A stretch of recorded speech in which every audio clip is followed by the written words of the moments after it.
Então, Tribunal do Júri, parte 8 já corrigida. Nós falamos na aula passada da parte 7 e vamos falar da parte 8. Essa parte 8 se destaca por algumas observações finais dessa aula. Que são observações de questões que caírem em concurso público e na prova da OAB. Tá bom? Mas vamos começar então a parte 8. Na parte 8 nós estávamos, salvo engano, nos atos instrutórios, né? E a parte 8 começa com os debates. Nós, em linhas gerais, na aula passada, para quem perdeu, nós falamos que pronunciado o acusado sendo submetido ao Tribunal do Júri, o Ministério Público vai fazer aquele requerimento, ele pode arrolar até 5 testemunhas, pode pedir diligências e pode juntar documentos. A parte, a defesa, também será intimada para fazer o pedido de diligências, né? Nós só poderemos juntar diligências, juntar documentos que foram pedidos lá em diligências, né? E nós vamos ter então os atos instrutórios da sessão do júri. Vimos na aula passada toda aquela sistemática de sorteio dos jurados, escusas peremptórias, e estamos justamente nesse ponto, que são os debates. Então a acusação terá o prazo de 1h30 para se manifestar, tanto o Ministério Público tem 1h30, e se houver assistência à acusação, ele falará depois do MP, mas falará dentro desse prazo. Então nós vimos no júri, que vocês foram ver, que não foi um júri simulado, foi um júri real, como eu trabalhei com 3 assistentes à acusação, sendo que um era tribuno e outros 2 só ajudavam no fornecimento dos papéis. Não sei se vocês perceberam, mas nós dividimos essa 1h30. Eu tentei falar a metade do tempo e o outro tribuno, o advogado assistente à acusação, falou também a metade do tempo. Então, se eu tenho 1h30 e 2, o promotor e mais o assistente à acusação, eu falaria teoricamente metade. Se fossem 3, teoricamente cada um falaria meia hora para o promotor, meia hora para o primeiro assistente e meia hora para o segundo assistente. Em hipótese nenhuma, eles podem ultrapassar esse prazo. Esse prazo fica sendo monitorado pelo juiz. Mas então é estabelecida em comum acordo a divisão do tempo. Nós fizemos um acordo para eu dividir com ele o tempo da acusação. Proibiu-se a menção à pronúncia ou decisão equivalente. Por que, professor Franklin, proibiu-se a menção à pronúncia? Porque a pronúncia, gente, é uma decisão da primeira fase do juízo da causa, em que o juiz só pronuncia o acusado se tiver prova da autoria e materialidade do crime doloso contra a vida. Então vocês vão de convir que mesmo um jurado mais incauto, se eu fizer toda hora menção à pronúncia e dizer que o juiz monocrático, o próprio juiz, presidente do Tribunal do Júri, pronunciou aquele acusado, haverá uma tendência aquele jurado se influenciar e optar pela condenação, porque a pronúncia não é condenação. A pronúncia é só dar oportunidade pelo princípio do indúbio pro societate para que a sociedade julgue aquela pessoa. Por isso que se proibiu a menção à pronúncia ou decisão equivalente. Eu tenho uma decisão de impronúncia, o Ministério Público recorreu e o tribunal reconsiderou o recurso e pronunciou o acusado. Essa decisão do tribunal é equivalente a uma sentença de pronúncia, ela também não pode ser mencionada. O uso de algemas, nós já explicamos para vocês, não custa novamente repetir, que só poderá ser utilizado algema em casos extremos e justificado, fundamentado por escrito, quando há necessidade de segurança do réu ou segurança da ordem pública, se caso o acusado for uma pessoa agressiva e, no caso, estiver prejudicando o bom andamento do júri. Então, não se permite o uso de algemas. Presunção de culpabilidade em relação ao silêncio ou à falta de menção de qualquer palavra. Eu não tenho presunção, gente, de culpabilidade, tá? Se o cara ficar calado. O acusado no Tribunal do Júri, e aliás o acusado em qualquer processo, seja comum, seja sumário, seja sumaríssimo, no processo penal, o silêncio não pode ser interpretado em prejuízo da defesa. Ele pode não mencionar nada, ele pode mentir, ele pode omitir, porque é um direito de defesa dele. E esse direito está previsto pelo princípio, né, do favor rei, favor libertatis, ou indúbio pro réu, ou favor inocente, sob pena de nulidade. Então, não existe presunção de culpabilidade, a falta de interrogatório do réu não gera nenhum prejuízo, não induz culpabilidade do réu. A falta de interrogatório significa dizer que ele pode não ser interrogado. Vimos no júri que vocês foram lá, os dois acusados não foram interrogados, não foram para o julgamento. É um direito que assiste. Se a defesa tivesse levado os advogados, até seria benéfico para a defesa, porque um dos acusados é um senhor de idade, de quase 80 anos, mas ele não levou um direito que assiste. E esse não interrogatório, a falta de interrogatório, pelo princípio do indúbio pro réu, não pode ser interpretado em prejuízo da defesa. Então o MP, nós já vimos nos debates, pode pedir tudo que está na pronúncia ou tudo que for menor, contudo não pode pedir mais do que consta da pronúncia. Atenção! Significa dizer que a pronúncia delimita a acusação do Ministério Público. Se você que esteve lá, que prestou atenção no júri, você deve ter percebido que existia 3 qualificadoras.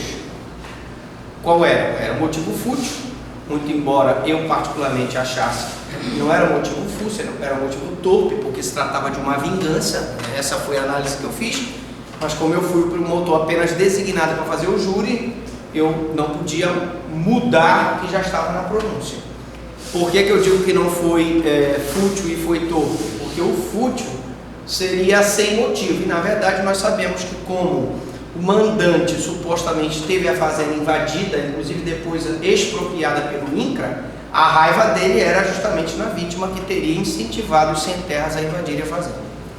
Bom, mas não vamos entrar nesse mérito agora. A questão era que tinha motivo fútil, a paga, que houve um pagamento para que um pistoleiro matasse, e o recurso que impossibilitou a defesa do ofendido.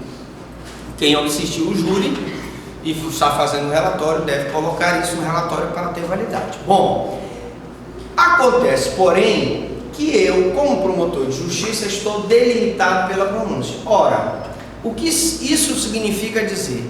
Eu posso ampliar a minha acusação? Não posso. Eu não poderia, por exemplo, dizer que o crime foi praticado mediante tortura ou mediante promessa de recompensa ou alguma outra qualificadora que não estivesse expressamente prevista na pronúncia. Eu não posso falar mais.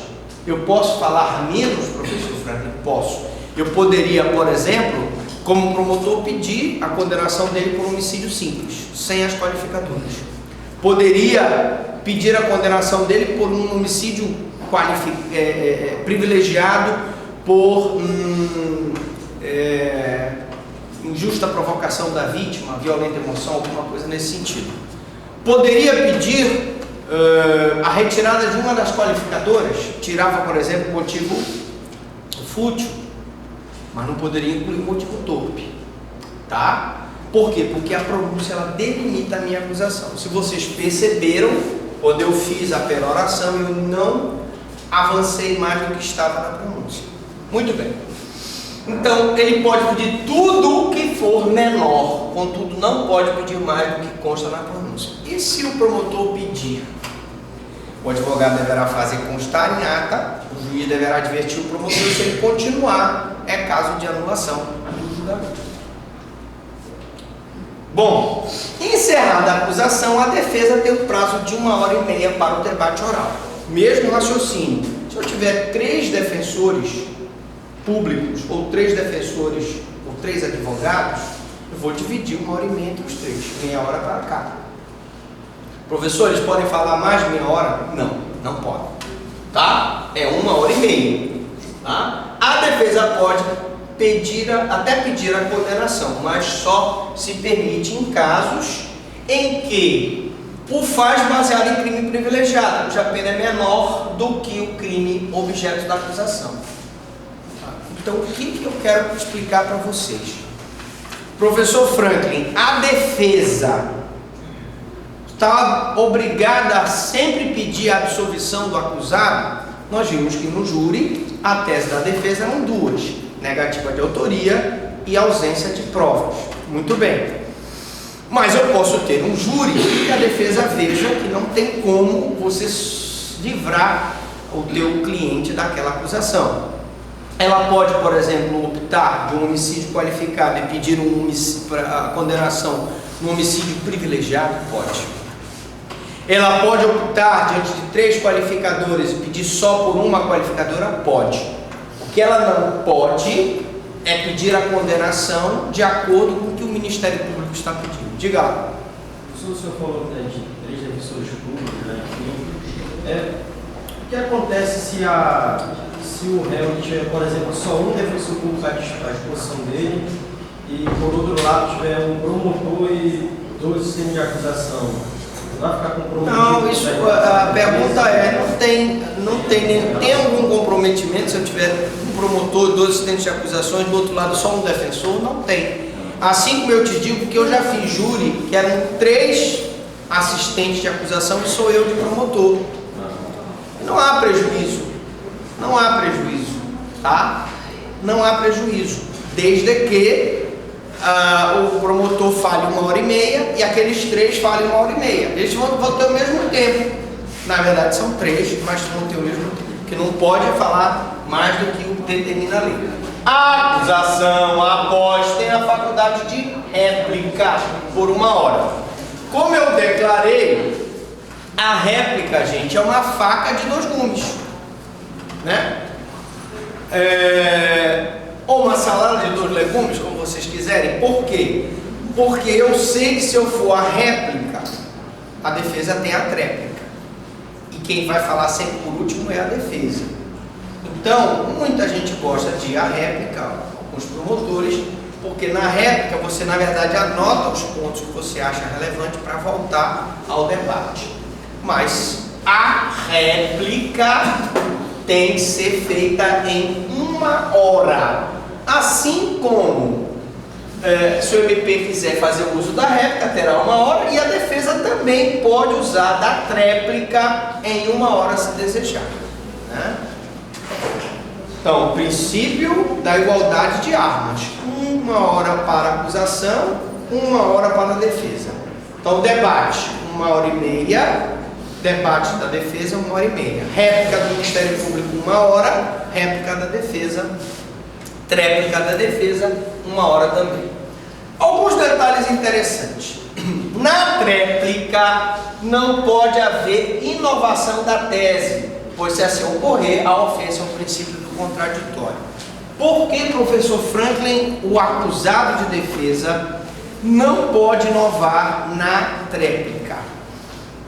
Ora, muito simples. A tréplica, a réplica e a tréplica, é o último momento em que a defesa vai ter que falar. Imaginemos que lá no nosso caso, do júri que nós fizemos, o advogado tinha 2 teses: negativa de autoria e ausência de provas. Muito bem. E que por amor ao debate, ele colocasse na tréplica mais uma tese que é legítima defesa putativa, por exemplo. Era caso de nulidade do julgamento, porque ele está inovando. E por que é nulidade? E por que é ofensa ao contraditório? Porque desse argumento, o promotor não vai ter outra oportunidade de combater esse argumento. Entendeu? Então ele fixou nas 2 teses de defesa. Na tréplica ele tem que manter as 2 teses. Se ele acrescentar uma terceira, uma quarta ou uma quinta, já está havendo violação do contraditório e o júri será anulado. Oficializou-se o direito ao à parte, em sintonia, pois, com a tradição do júri no Brasil. Vocês viram no júri vários momentos o à parte, né? Principalmente do assistente de acusação, o tempo todo pedindo uma parte do advogado de defesa, e o advogado de defesa pedindo uma parte dele, né? É um direito assegurado pedir a parte. O que é uma parte? Está no seu tempo e a outra parte dá aula passo para que ele fale. Bom, vamos continuar aqui. Leitura das peças em plenário. Gente, antigamente o júri se tornava muito demorado porque o promotor o promotor de justiça e o defensor pediam para ler uma quantidade enorme de peças, era uma demora só para fazer aquela leitura. Hoje, gente, essa leitura de documentos, exibição de objeto que não tiver sido juntada nos autos, não é possível. Se você não pedir a juntada do documento ou do objeto, da coisa que vai ser apresentada no tribunal do júri, 3 dias úteis, com antecedência mínima de 3 dias úteis antes da sessão, dando ciência a outra parte do que você vai juntar, você não pode juntar aquele objeto. Você deve ter observado no início do júri, que a gente estava lá, o advogado pediu para mostrar os documentos, as cópias do processo para os jurados. Nós não fizemos nenhuma objeção, desde que nós pudéssemos mostrar também. O problema é que os autos estão lá, os jurados têm que ter acesso aos autos. Mas o que não se permite aqui, eu mostrar uma reportagem, eu mostrar uma filmagem, eu mostrar uma foto, eu mostrar um documento que não esteja nos autos e que não tenha sido juntado 3 dias antes da sessão do júri.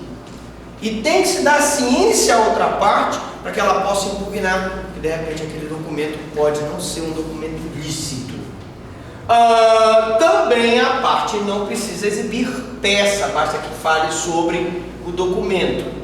Então, basta que ele faça menção sobre documento que não esteja nos autos, para que já se caracterize aquela nulidade. Então, ele também não pode exibir vídeos, fotografias, laudos, quadros, croquis ou qualquer outro meio assemelhado. Eu fiz um júri em Ananindeua, que eu fui promotor titular da primeira promotoria do Tribunal do Júri em Ananindeua, e a família da vítima era um casal que tinha sido morto, a filha foi condenada por matar os próprios pais, e que a família fez um vídeo e pediu para que eu fizesse a juntada desse vídeo. Eu disse: olha, desde que vocês me tragam 3 dias úteis antes da sessão de julgamento, eu posso então fazer a juntada. Como de fato eles prepararam o vídeo e me trouxeram. E aquele vídeo com certeza sensibilizou os jurados. Houve legalidade da minha parte? Não, porque eu fiz a juntada, eu exibi um vídeo que estava dentro do que é permitido pela lei. Quesito. Atenção, porque é importante essa parte dos quesitos, né? Algumas questões importantíssimas sobre o quesito. O questionário ganha novo formato e a mais inovadora alteração diz respeito ao quesito único para todas as teses de defesa. Entre aspas, o jurado absolve o acusado. Vou repetir, porque isso é pergunta de prova. O jurado absolve o acusado. Só para explicar para vocês, quando se fala o jurado absolve o acusado, significa dizer, em tese, que o jurado, mesmo convicto da culpabilidade do acusado, pode absolvê-lo por outro motivo. Exemplo, no nosso caso do júri, o acusado é um senhor de quase 80 anos, e o jurado poderia se sensibilizar e achar que um senhor que já está perto do fim da vida, com câncer, poderia ser absolvido. O que eu quero dizer, senhores, é que ao contrário do juiz de direito, aqui o juiz, o jurado, ele não precisa fundamentar a sua decisão. Por ele não precisar fundamentar a decisão, ele pode decidir livremente, de acordo com a sua consciência e os ditames da justiça, como diz o juramento. Logo, ele pode ter um motivo qualquer que ele queira absolver o acusado. Daí porque se elegeu essa tese para todas as teses da defesa, o quesito único, ao jurado absolve o acusado. Bom, e aí você vai me perguntar: mas professor Franklin, como são divididos os quesitos? Regra que não pode ser modificada nem alterada. Primeiro quesito diz respeito à materialidade do fato. Segundo quesito, autoria ou participação. Terceiro quesito, se o acusado deve ser absolvido. O jurado absolve o acusado? Materialidade, primeiro quesito, é se aquele crime ocorreu, se houve mudança no mundo exterior, se aquela pessoa faleceu, se aquela pessoa sofreu lesão corporal, se aquela pessoa recebeu tiros, se aquela pessoa foi esfaqueada, etc. Autoria ou participação. Se aquela pessoa é autora, se ela praticou a conduta típica, se ela é coautora, junto com outra pessoa praticou a conduta típica. Participação, se ela de qualquer modo concorreu para a prática do crime. A tese defendida pela acusação é que no nosso júri é que o Ministério Público entendia, e a assistência de acusação entendia, que os dois, mandante e capataz, teriam participado, concorrido para a prática do crime. Se o acusado deve ser absolvido, tese de todo e qualquer júri. O jurado absolve o acusado? Bom, quarto, se existe causa de diminuição de pena alegada pela defesa. E aí entram as causas de diminuição de pena, que é o homicídio privilegiado. O cidadão chega na sua casa, ele é uma pessoa que viaja muito, se despede da mulher, vou viajar, tudo bem, ótimo, tchau, boa viagem. E nesse dia ele perdeu o voo. Desesperado, volta para casa, feliz e contente, feriadão, para ficar com a minha mulher. Sem que ela soubesse, abre a porta e eis que encontra o Ricardão com as pecas de fora na sala. Revoltado, pega da arma e pergunta para a mulher: mulher, o que significa isso? Ela disse: azar. Muito azar. Mas eu já fiz um júri que a mulher virou e disse pro cara: isso aí você não está vendo que é chifre. É chifre. E ele pegou e pá! O advogado de defesa veio e arguiu nesse quarto quesito a diminuição de pena por homicídio privilegiado, domínio de violenta emoção, logo em seguida injusta provocação da vítima. A vítima chamou o cara de chifrudo, grave, lógico, né? Veja, ele não deixa de responder por homicídio, mas a defesa pode tentar fazer com que ele responda por um homicídio privilegiado. Claro, aí vem a tese, ao quinto quesito, se existe circunstância qualificadora causa de aumento de pena.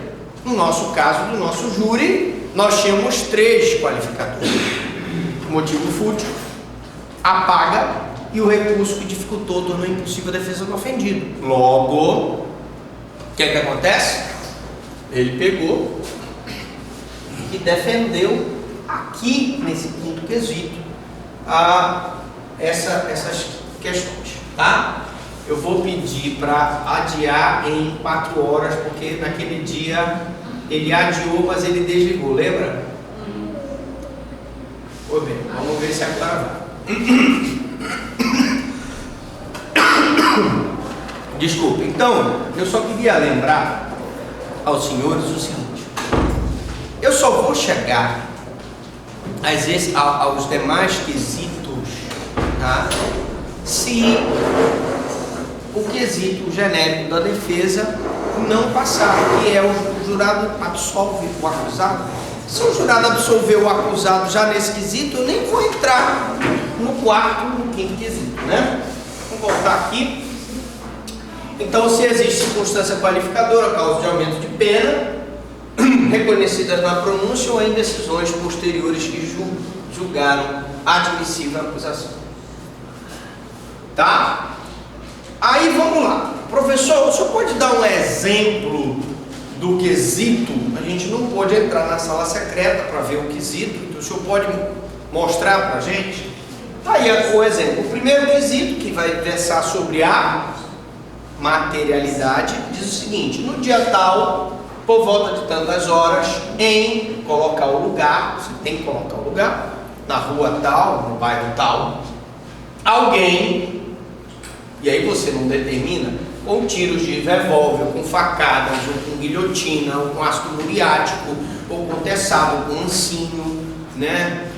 Mulher que coloca água quente no ouvido do cara, né, e tal, produziu na vítima as lesões descritas no auto de necrópsia de folhas que lhe causaram a morte. Aqui eu não quero saber quem foi. Aqui eu quero saber se a pessoa morreu, se houve materialidade. Professor, mas na tentativa branca, em que o cara atira e não acerta na vítima, você vai fazer a pergunta do quesito é se ele tentou produzir na vítima as lesões, tentou matar a vítima. Foi tentativa branca, ele atirou e não acertou, mas ele tentou matar? Tentou. Hoje, inclusive, eu fiz uma audiência na vara de violência doméstica, em que o marido teria tentado matar a vítima. Sorte dela que ele atirou e não pegou, senão tinha morrido. Era um 38. Bom, o segundo quesito, a segunda indagação, versará sobre autoria ou participação, como eu havia explicado. Como é que seria esse quesito? Sinteticamente, o réu fulano de tal, você coloca o nome do réu, concorreu para a prática do fato? Era a nossa perguntinha lá. O réu fulano de tal e o réu cicrano de tal, como eram dois réus, uma quesitação para cada um dos réus, não é isso? Separado. Primeiro eu pergunto na primeira quesitação se o primeiro acusado concorreu de qualquer modo para a prática do fato. E depois eu pergunto na segunda quesitação se o Beltrano concorreu para a prática do fato. Lembrando que é uma quesitação para cada acusado. Tá? Não haverá quesito sobre formas específicas de participação. Não se coloca se é coautoria, se é participação. Tá? O quesito é feito dessa forma.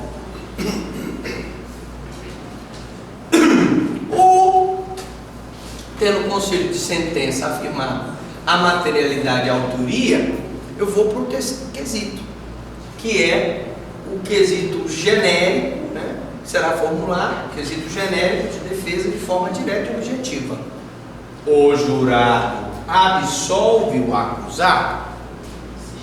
Se ele disser sim, acaba a quesitação aqui. Se ele disser não, não absolve, eu continuo a quesitação. Estando o acusado condenado pela resposta negativa ao quesito genérico, ou seja, a gente perguntou, o acusado, o jurado absolve o acusado, eles disseram não. E aí então eu vou para a próxima, né? O magistrado formulará logo após o quesito sobre o que? Causa de diminuição de pena eventualmente sustentada pela defesa.